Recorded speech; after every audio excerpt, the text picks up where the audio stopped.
Alexandre Paty, bonjour, bienvenue sur l'émission Cyber Leaders pour l'Observatoire du Forum international de la cybersécurité. Vous êtes CISO, Chief Information Security Officer, Data Protection Officer, Energy Manager d'Infomaniac, qui est un des leaders de l'hébergement en Suisse et en Europe. Quelle est votre politique en matière de cybersécurité, sachant que c'est vital, stratégique, quand on héberge des sites internet, des noms de domaine et l'ensemble de vos data? Alors nous, notre base de politique, c'est de ne pas utiliser les données personnelles de nos clients à des fins commerciales. Donc c'est vraiment un credo auquel on s'engage auprès de nos clients et voilà, par rapport à certains concurrents, ça peut être différent justement. Et on s'engage finalement à mener des actions de respect de la législation, évidemment, d'adoption d'une démarche d'amélioration continue. On minimise, ou en tout cas on cherche à minimiser en permanence les risques liés à la sécurité des informations et à intégrer cette préoccupation à tous les échelons, à tous les métiers de l'entreprise. On essaie de favoriser la prévention de la sécurité auprès de nos clients également et on s'engage à contrôler les accès réseau et physiques à nos sites évidemment. Alexandre, Infomaniac a subi en 2019 un phishing, un vol de données, un piratage. Comment cela s'est passé et comment avez-vous réagi, et notamment d'un point de vue stratégique et opérationnel, pour parer à tous ces risques en matière de cybersécurité? Alors les attaques de phishing, on est en permanence confronté à ce type d'attaque, ainsi que des attaques DDoS. Ce genre d'attaque, finalement, l'avantage qu'on a, c'est qu'on a 200 000 clients, ça fait 26 ans qu'on exerce. Donc c'est sûr qu'au contraire, c'est un avantage, la connaissance qu'on a de ces situations et la façon qu'on a de parer à ces attaques c'est pour nous un avantage au contraire, quoi. Donc, une de mes tâches, par exemple, c'est de coordonner les réunions de sécurité entre les équipes, par exemple aussi de mandater des hackers éthiques qui seront payés pour trouver des failles liées à des vulnérabilités et liées à des produits qu'on va sortir, par exemple. Donc c'est vraiment, j'ai un travail qui est complexe parce qu'il s'agit de motiver toutes les équipes et de les tirer en avant dans cette direction. Dans le contexte actuel, avec la pandémie et le télétravail, les points d'accès et de risques à domicile se sont démultipliés. Comment vous gérez ces risques en matière de cybersécurité?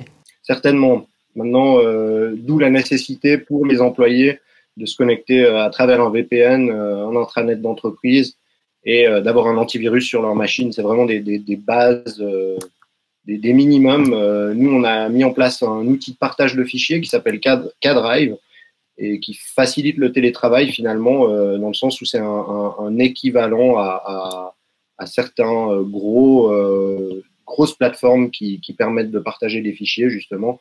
Et ce type de solution ne nécessite pas de VPN à condition d'activer des mesures de sécurité comme la double authentification, par exemple. Et sur le fond, comment peut-on, pour le cloud, qui est une innovation technologique pour les opérateurs et marketing pour les users, les utilisateurs, maîtriser l'ensemble des risques en matière de cybersécurité?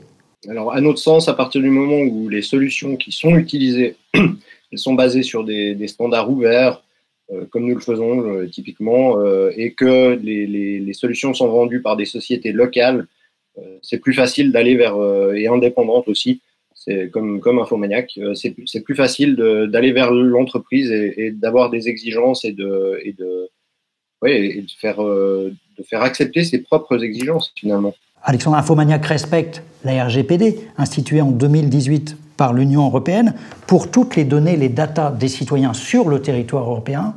Comment vous gérez dans les autres pays les datas hors Union européenne? Pour nous, c'est vraiment le RGPD, c'est une force qui permet aux citoyens de prendre conscience de la valeur de son identité numérique et surtout de reprendre la main sur son identité numérique en les poussant en particulier à utiliser des services qui respectent leur intégrité.